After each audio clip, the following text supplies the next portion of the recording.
lembrando que nós lemos especificamente do verso 1 ao 8, não é? Que é o texto em que nós vamos ter toda a estrutura, só que nós expomos no último dia do Senhor, que pregamos em Romanos, não é? Que são 3 domingos atrás exatamente, nós pegamos apenas do verso 1 ao 4, e hoje nós vamos concluir do verso 5 até o verso 8. Nós vamos ler toda a seção do verso 1 ao 8, mas vamos focar nos 3 últimos versos do capítulo 3. Diz assim a palavra de Deus: Qual é, pois, a vantagem do judeu? Ou qual a utilidade da circuncisão? Muita, sob todos os aspectos, principalmente porque aos judeus foram confiados os oráculos de Deus. E daí? Se alguns não creram, a incredulidade deles virá desfazer a fidelidade de Deus? De maneira nenhuma. Seja Deus verdadeiro e mentiroso todo homem. Segundo está escrito, para seres justificado nas tuas palavras e venhas a vencer quando fores julgado. Mas, se a nossa injustiça traz lume à justiça de Deus, que diremos? Porventura será Deus injusto por aplicar sua ira? Falo como um homem. Certo que não. Do contrário, como julgará Deus o mundo? E se por causa da minha mentira fica em relevo a verdade de Deus para a sua glória, por que sou eu ainda condenado como pecador? E por que não dizemos, como alguns caluniosamente afirmam que o fazemos, pratiquemos males para que venham bens? A condenação destes é justa. Vamos orar mais uma vez ao Senhor, irmãos. Senhor, graças nós te damos por tua santa palavra e pelo grande privilégio de podermos ouvir a tua voz nessa noite.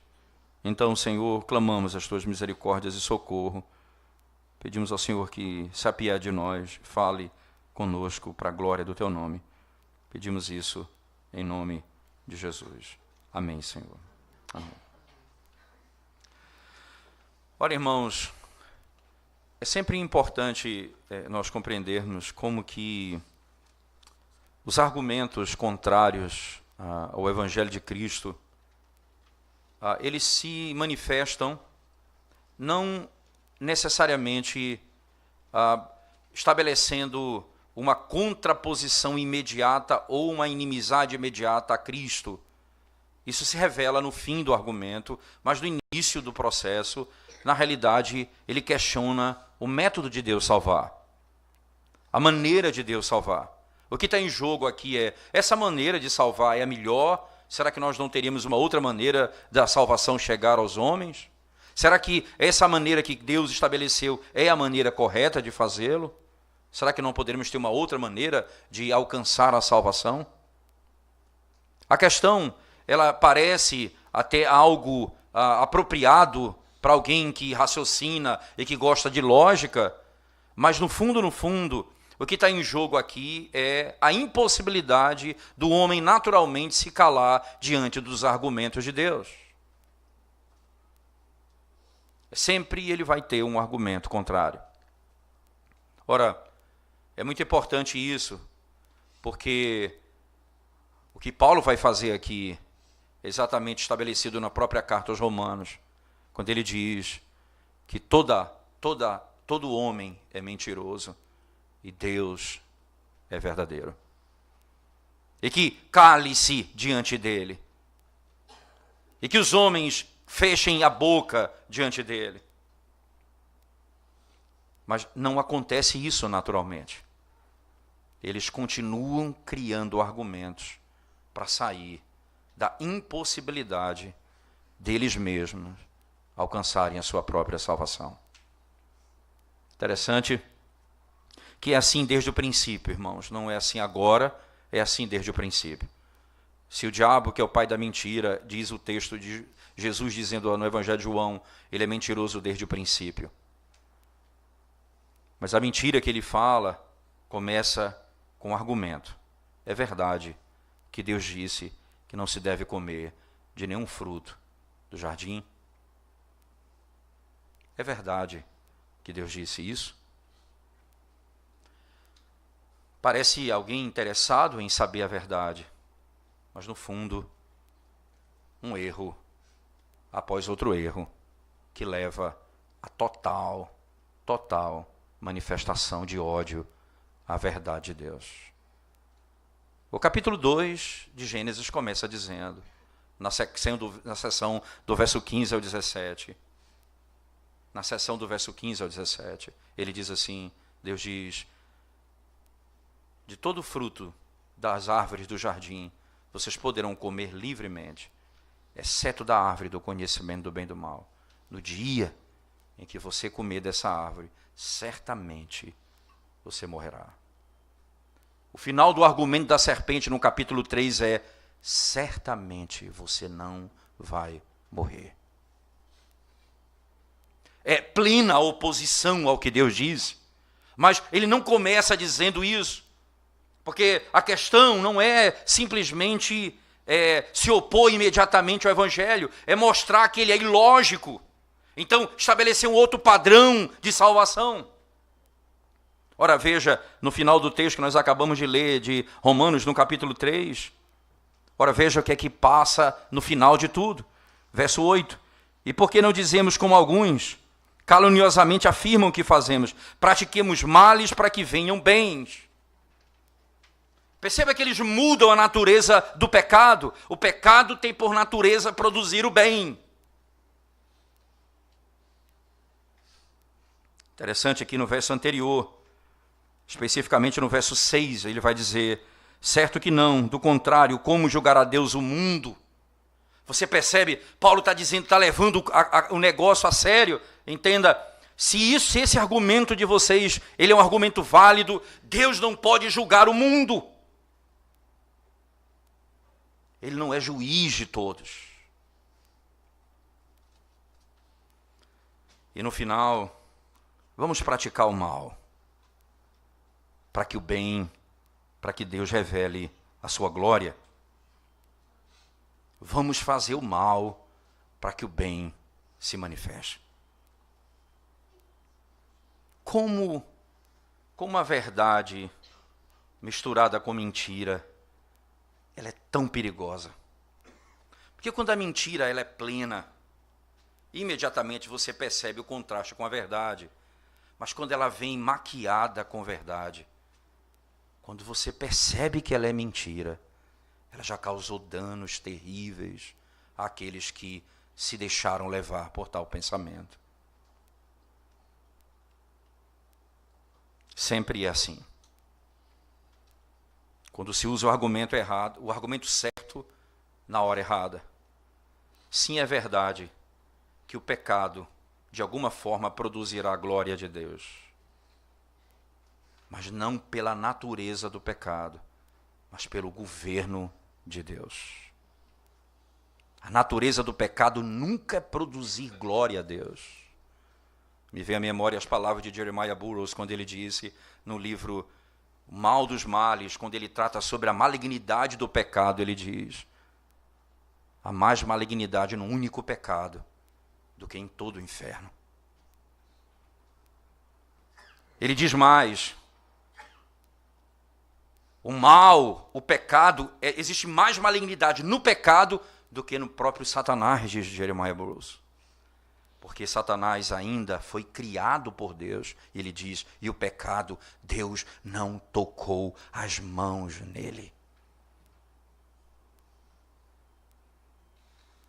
Ele ainda diz, no inferno se revelará a ira de Deus contra o mal. Mas no pecado, o desejo do pecado, a natureza do pecado é destruir Deus.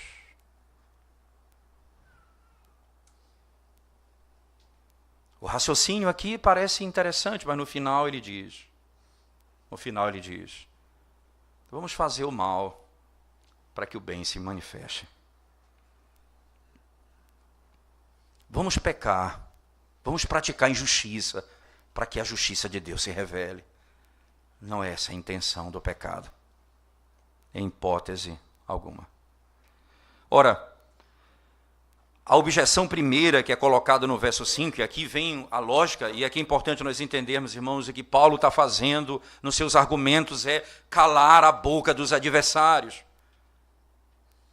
É chegar no momento em que tanto judeus quanto gentios não tenham o que dizer. E é esse o propósito da pregação também.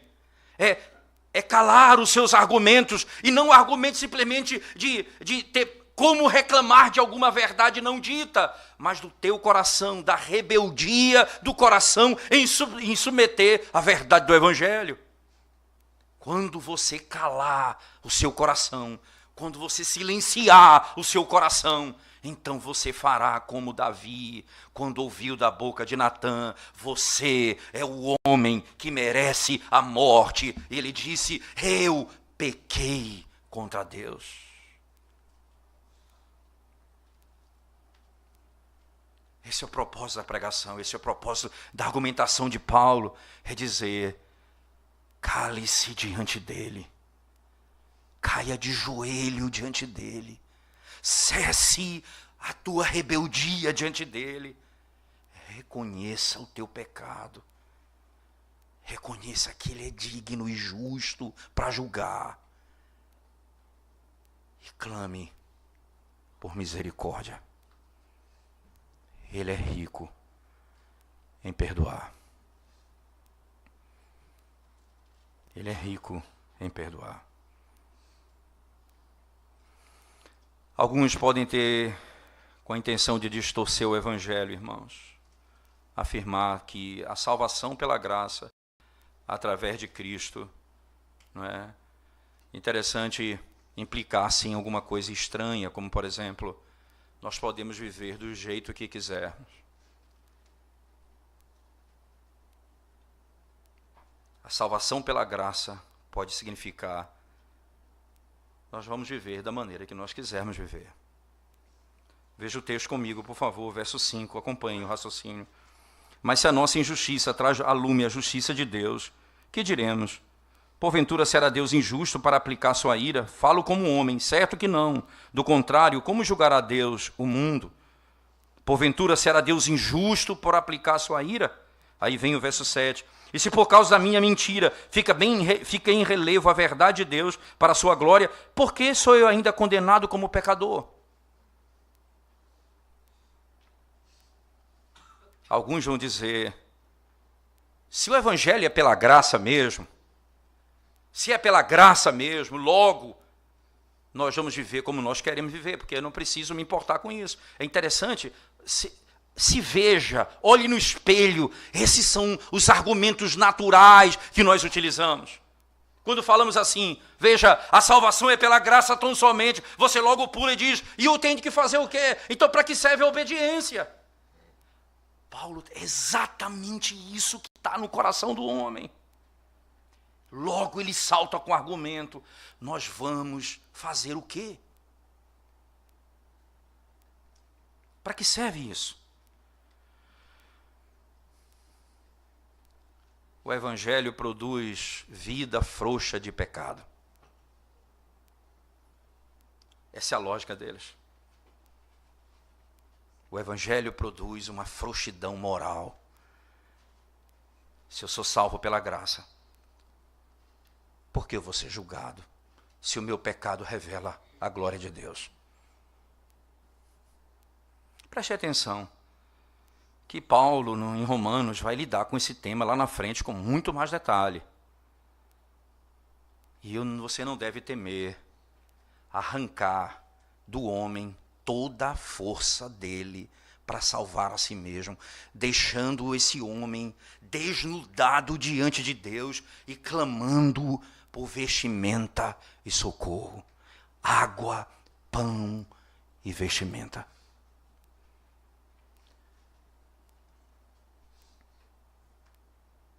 Eu lembro do profeta Isaías, no capítulo 59, que vai desmontando a arrogância do homem, dizendo: os vossos pecados fazem separação entre vós e o vosso Deus, Isaías está dizendo.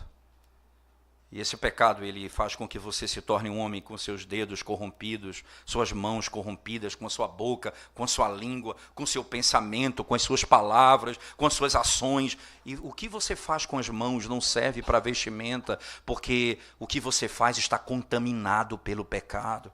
E aí no verso 15 e 16 ele diz, Deus viu isso e se maravilhou, não havia ninguém que pudesse ajudá-lo. Exatamente o que Paulo vai fazer aqui no capítulo 3. E perceba que me parece essa a mesma lógica de Paulo que Isaías 59 utiliza.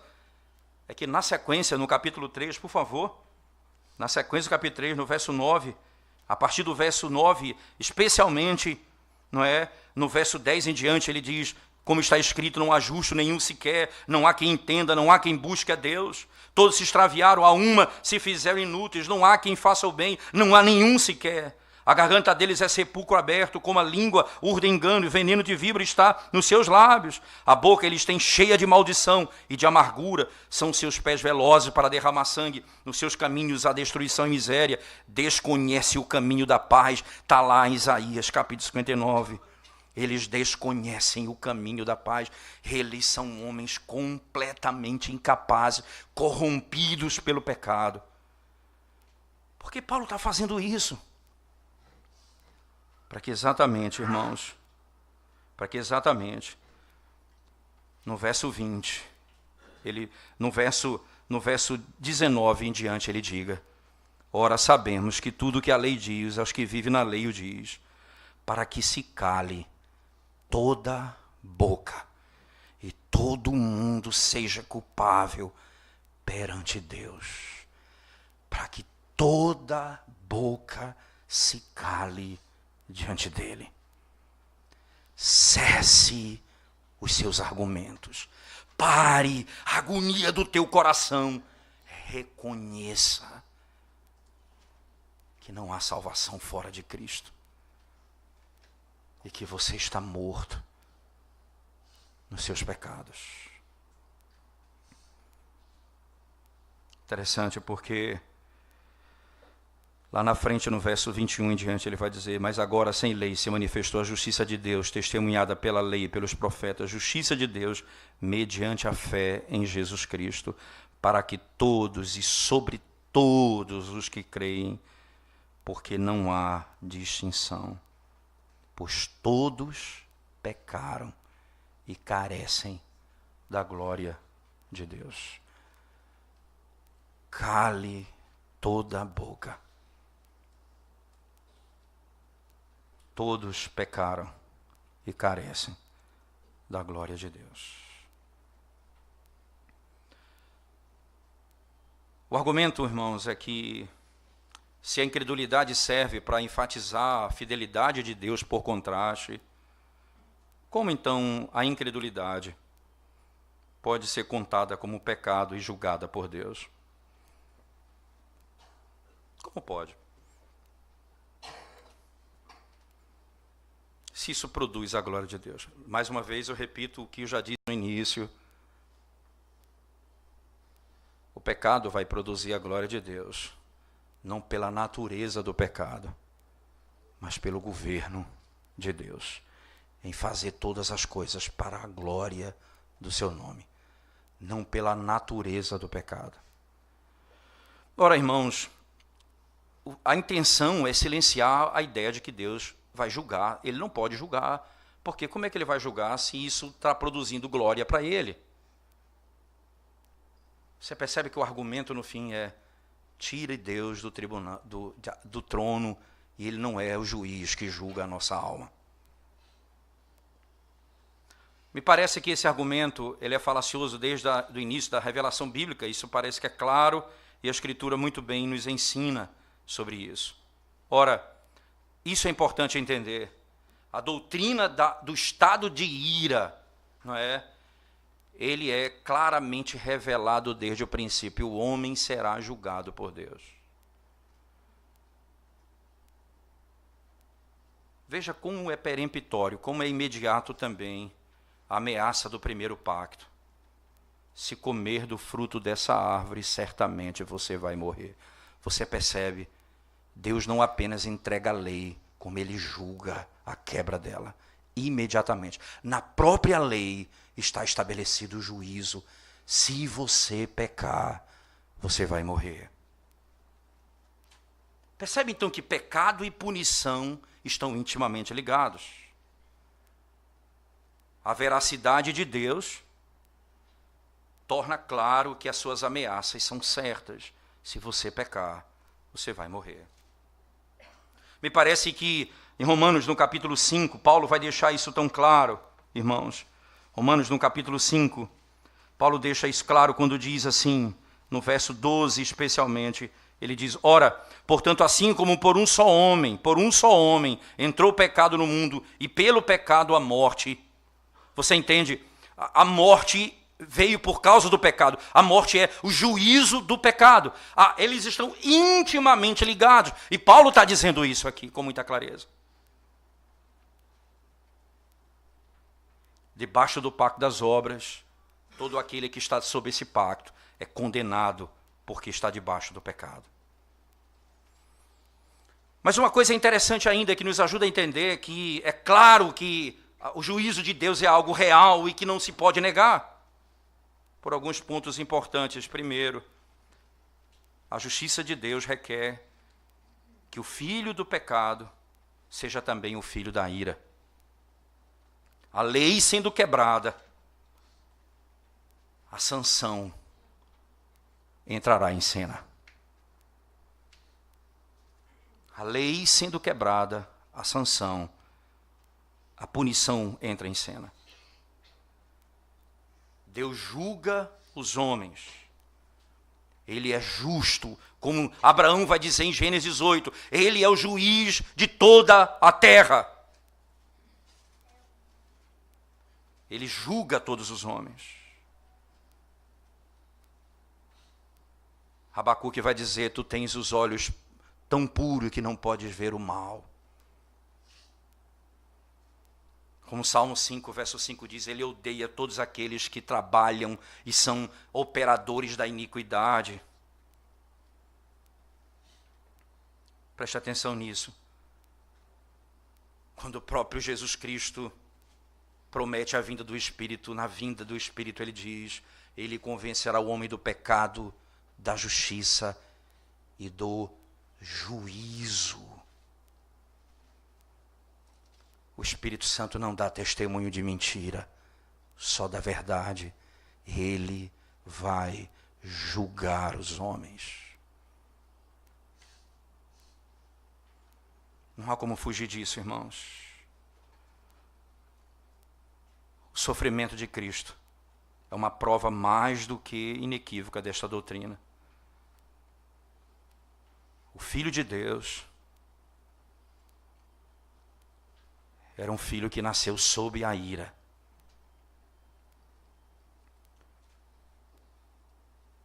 Que sofreu a ira que era sobre mim. Por minha causa. Perceba que miséria alguém pode estar longe de Cristo. Porque lembre-se das palavras de Paulo na carta no capítulo 1. Porque a ira de Deus se revela contra. Porque a ira de Deus se revela contra toda injustiça. Paulo chega a dizer a Timóteo, conjuro-te perante Deus e os homens, Deus que há de julgar vivos e mortos, prega a palavra.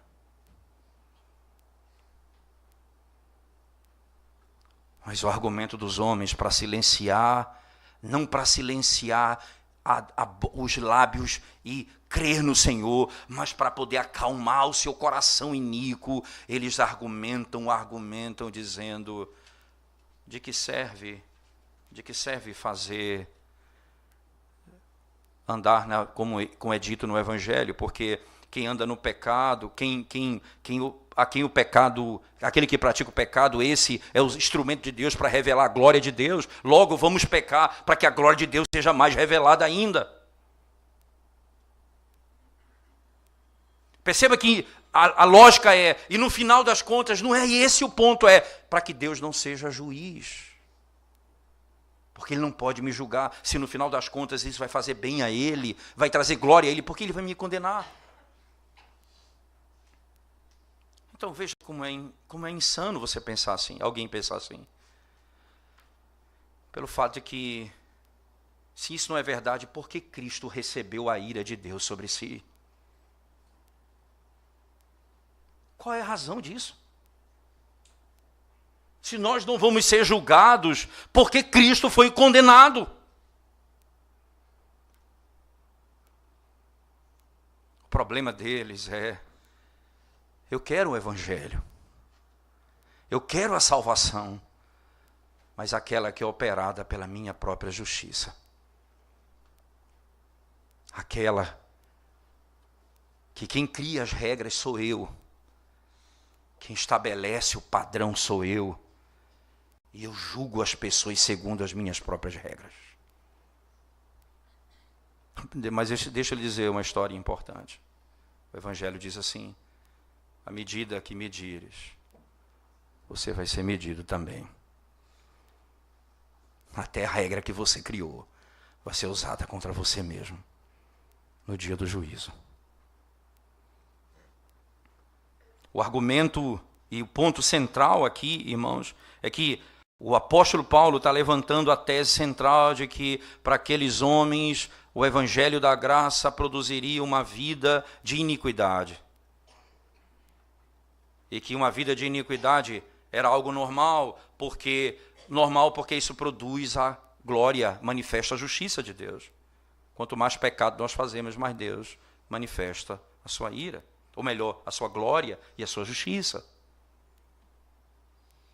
Interessante que Paulo vai tratar disso de maneira mais poderosa no capítulo 6. Você venha comigo, por favor. Capítulo 6 da carta de Paulo aos Romanos. Ele diz assim: que diremos, pois? Permaneceremos no pecado para que seja a graça mais abundante? De modo nenhum. Como viveremos ainda no pecado nós que para ele morremos? O argumento que se estabeleceu lá no início do texto, e Paulo já combate no início do texto, ele vai aprofundar isso no capítulo 6, primeiro porque ele vai desnudar qualquer possibilidade do homem ser salvo por sua própria obediência. O fato de que Deus ordena todo o pecado para a sua própria glória não remove a prerrogativa dele de julgar todas as coisas. O fato de você dizer que Deus não julga, isso é terrível. Porque você não tem a quem prestar conta. Você não vai se apresentar diante do tribunal de Deus.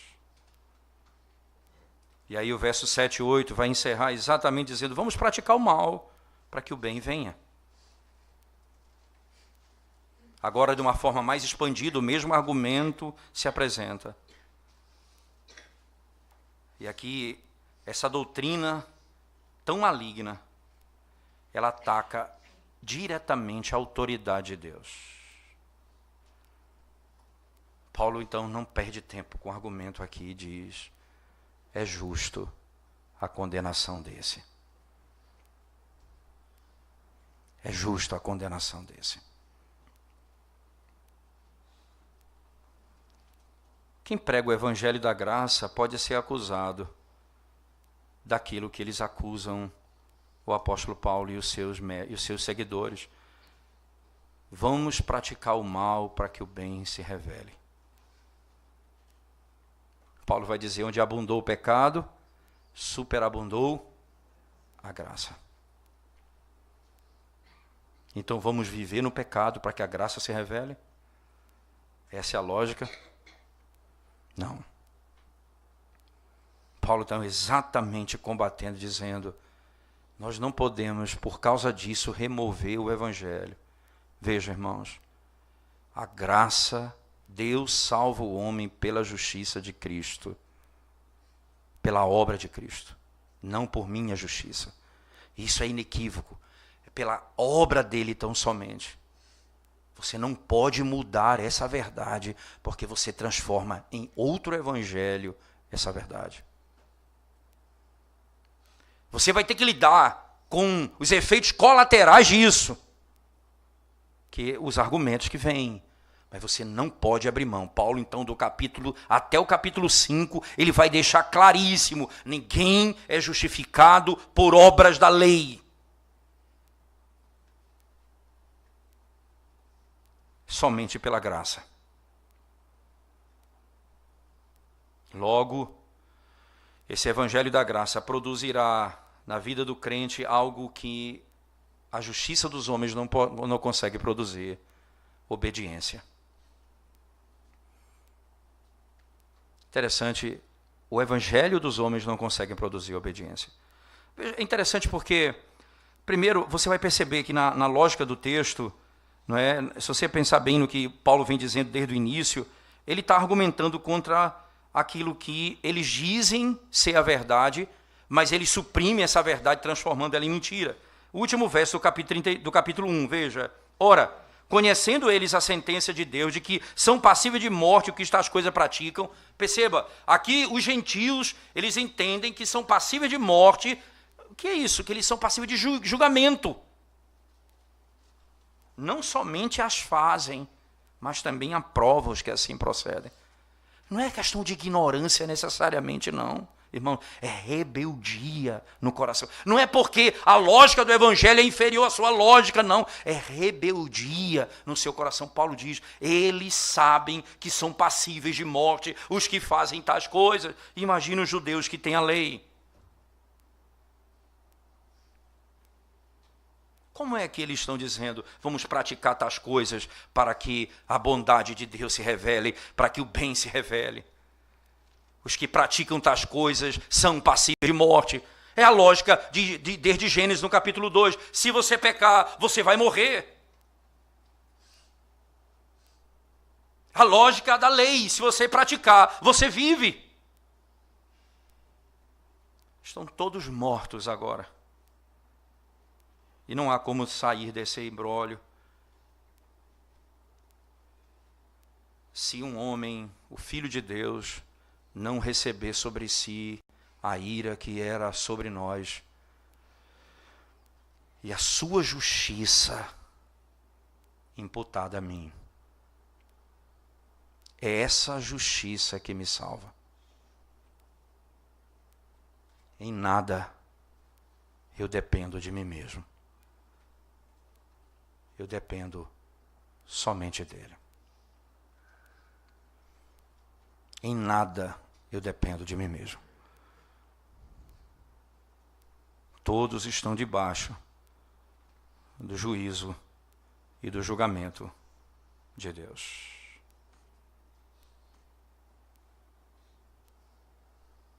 Qual a lógica que eles levantam a partir daqui? Nós temos uma maneira diferente de salvar. Obediência à lei. E a obediência à lei, ela vai nos livrar do antinomismo. O nomianismo, que é você ser contra a lei, você viver uma vida frouxa, você ser contra os padrões da lei. Veja, o evangelho da graça vai produzir em nós uma vida de frouxidão moral.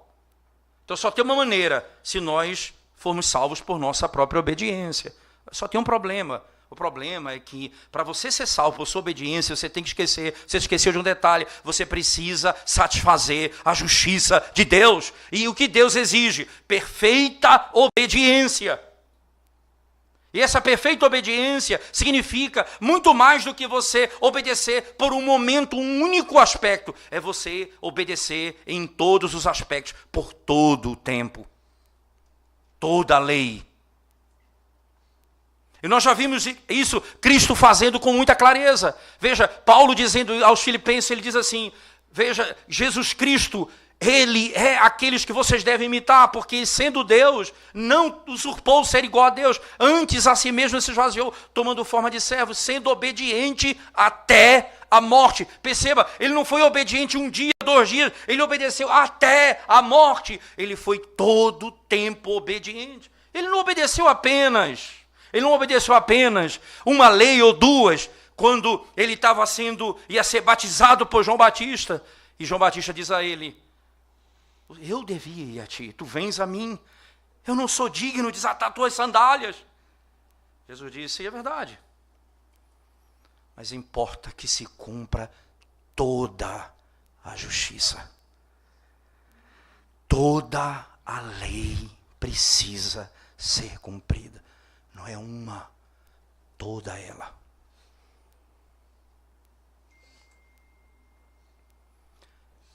como que eu posso ser salvo por minha obediência? A única coisa que a minha obediência vai produzir, em termos de salvação, é hipocrisia, separação, falsidade. O que aconteceu com o fariseu em Lucas 18? Jesus disse, eu vou falar uma parábola para vocês, por causa de vocês que se acham justos e desprezam os outros, porque são justificados por sua própria obediência. A única coisa que a tua obediência vai produzir é separatismo, falsidade, hipocrisia, frustração, angústia, porque você nunca será perfeito, como a lei exige.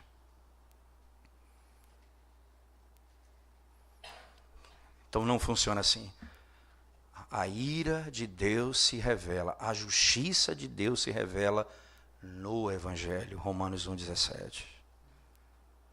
É no Evangelho, quando a justiça dele é satisfeita em Cristo. Esse é o modelo de salvação. Eles pensam e de alguma forma até imaginam que podem, por sua obediência, produzir alguma obra de redenção. Paulo está desmontando os seus argumentos, dizendo, não, vocês precisam entender que nenhum modelo vai produzir justiça se não for aquele estabelecido pelo próprio Senhor. Ora, veja aqui no próprio capítulo 3, nós lemos, ele vai dizer, os que andam por esse caminho não conhecem a paz. Por que não conhecem a paz? Porque é óbvio que a paz é a paz do Evangelho, que Jesus Cristo veio trazer, por meio do que Paulo vai dizer em Romanos, no capítulo 5, verso 1, justificados, pois, mediante a fé, temos paz com Deus. Ora, os que andam por esse caminho não têm paz. Entende que paz aqui não é aquele espírito alegre, satisfeito, não tem restaurada a relação com Deus. Os que andam por esse caminho, a sua justiça tem de ser satisfeita, e a tua obediência por si só não poderá fazer isso. Porque você está morto nos seus delitos e pecados. E tudo o que você faz com as mãos está contaminado pelo pecado. O que nós faremos então? Paulo vai dizer, silenciando o argumento deles. O pecado não tem por natureza produzir glória a Deus. Mas o pecado, pelo governo de Deus, vai produzir glória a Deus. Porque Jesus Cristo, o seu Filho, será manifestado. E ele cumprirá toda a exigência da lei, obedecendo toda a lei em nosso lugar.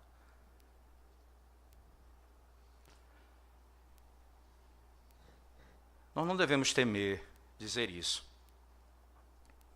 Mesmo que agora eu tenha que responder. Então eu vou fazer o que eu quero? Não.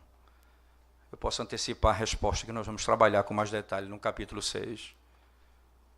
Como viveremos para o pecado, nós que para ele morremos? Como nós andaremos segundo o nosso pensamento se nós morremos em Cristo Jesus para o pecado e ressuscitamos com ele para a vida eterna? É a única forma de você compreender como a santificação, como a obediência encontra o seu lugar na vida do crente. Fora do Evangelho de Cristo, não há outra maneira de você entender isso. Porque agora a nossa obediência, irmãos, ela vai ser fruto da obra da salvação, não a causa da nossa salvação. Ela vai revelar o que falamos em outro momento. Como fruto, ela revela que a árvore está viva, mas ela não revela, em hipótese alguma, que a base da minha salvação é o meu fruto. Ela revela apenas que a árvore está viva. E por estar viva, nós podemos ter a plena certeza que Deus julgará os homens segundo a sua justiça, que Ele mesmo estabeleceu na sua palavra. Que Ele mesmo estabeleceu na sua palavra. Julgamento perfeito, que nenhum homem vai poder escapar dele. Quais são os argumentos que você usa para continuar no pecado? Que lógica você tem utilizado para permanecer no pecado? Veja, Deus é amor. Deus vai perdoar o meu pecado. É interessante, eu vou pecar porque Deus vai me perdoar. Que argumento você tem caído? Que cilada de lógica você tem caído para viver na iniquidade?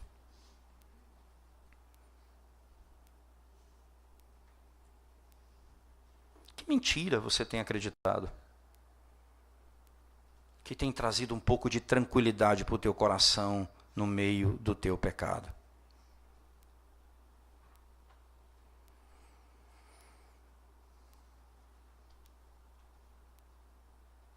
Por que você continua fazendo o que você sabe que não deve fazer? Satanás, ele vai usando os argumentos. Veja, o pecado trouxe glória a Deus, não pela natureza dele, mas pelo poder de Deus de governar a história. Uma verdade jogada contra a verdade. Deus é amor, é uma verdade. Então eu vou viver como eu quero. A Deus perdoa, então eu vou continuar praticando o meu pecado. Deus é bom, eu vou continuar fazendo aquilo que desagrada ao Senhor.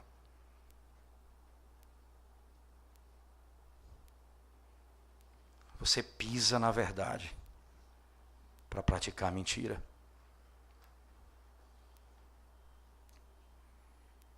E você, que não tem Cristo, mas se acha salvo, que mentira você tem acreditado para permanecer crendo que é salvo, sabendo que você está condenado?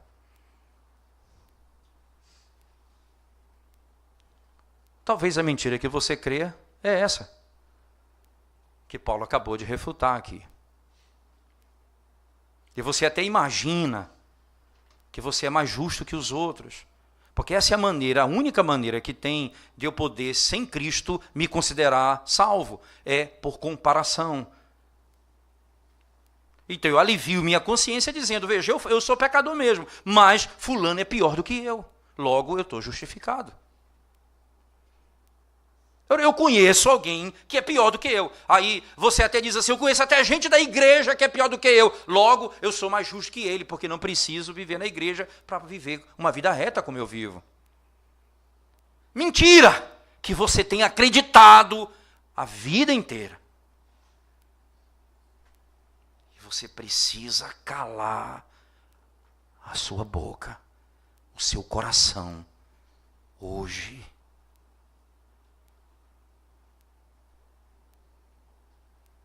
Porque aqueles que vivem argumentando assim, Paulo diz, com todas as letras no texto sagrado, o juízo deles é justo. No finalzinho do verso 8, Paulo diz exatamente isso. Veja lá comigo, por favor. Ele diz assim, e por que não dizemos, como alguns caluniosamente afirmam que o fazemos, pratiquemos males para que venham bens? A condenação destes é justa. A condenação destes é justa. O objetivo sincero do nosso coração na pregação do Evangelho e no argumento de Paulo de silenciar o coração tão rebelde do homem é levantar Cristo para que aqueles que olhem para ele sejam salvos. e para que todo homem seja mentiroso diante de Deus. Silencia o argumento do teu coração hoje.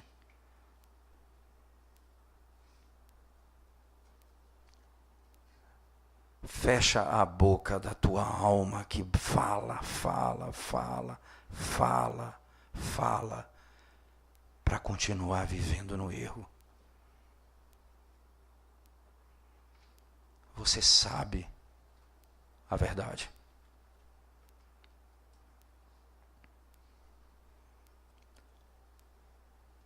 Uma amiga nossa, muito amiga de minha esposa, perdeu um filho.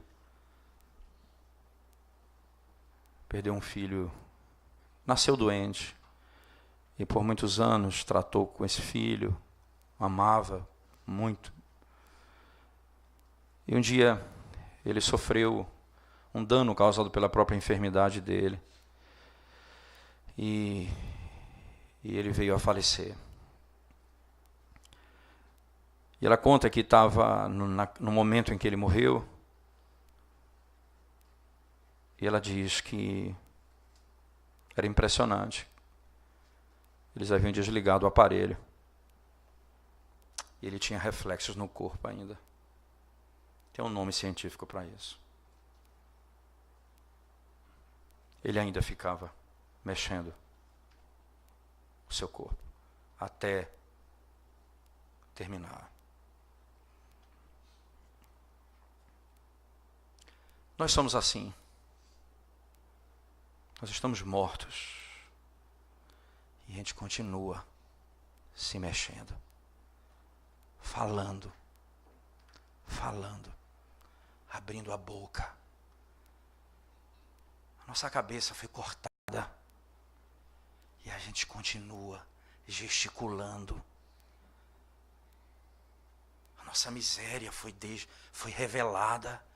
E a gente continua falando de pompa, de honra, de glória, de ter isso, ter aquilo, buscar isso, buscar aquilo. Estamos mortos. Então hoje, o Senhor Jesus foi levantado diante de você na cruz do Calvário. Essa é a justiça que te salva. Esse é o obediente que te justifica. A sua morte e ressurreição é quem te dará vida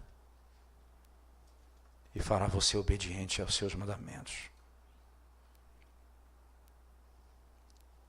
Silencia os teus argumentos hoje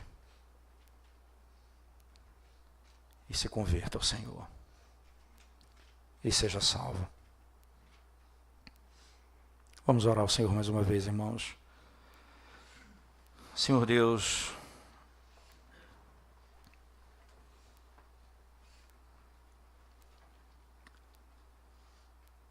quantos argumentos nós usamos para viver no pecado.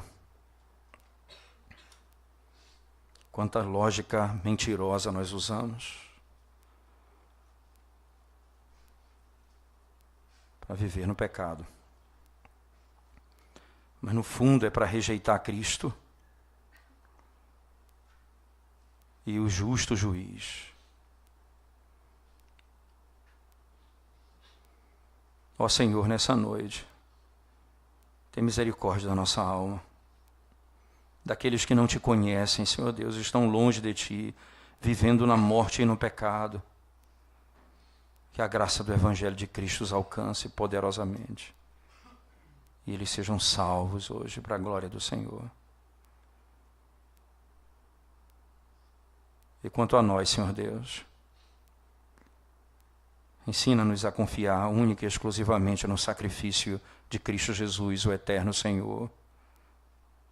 Porque a justiça dele é a nossa salvação.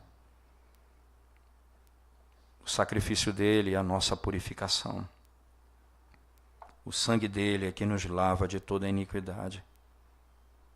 E o poder da ressurreição é que nos faz viver e amar aos teus mandamentos Como o salmista disse, meu prazer está na lei do Senhor. Abençoa a tua igreja, Senhor, pelo amor do teu nome. E ajuda-nos a vivermos dessa maneira como a tua palavra ensina. E a fugirmos da mentira e do engano que tanto se levanta para tentar nos afastar do Senhor e do teu verdadeiro evangelho. Em nome de Jesus nós oramos. Amém.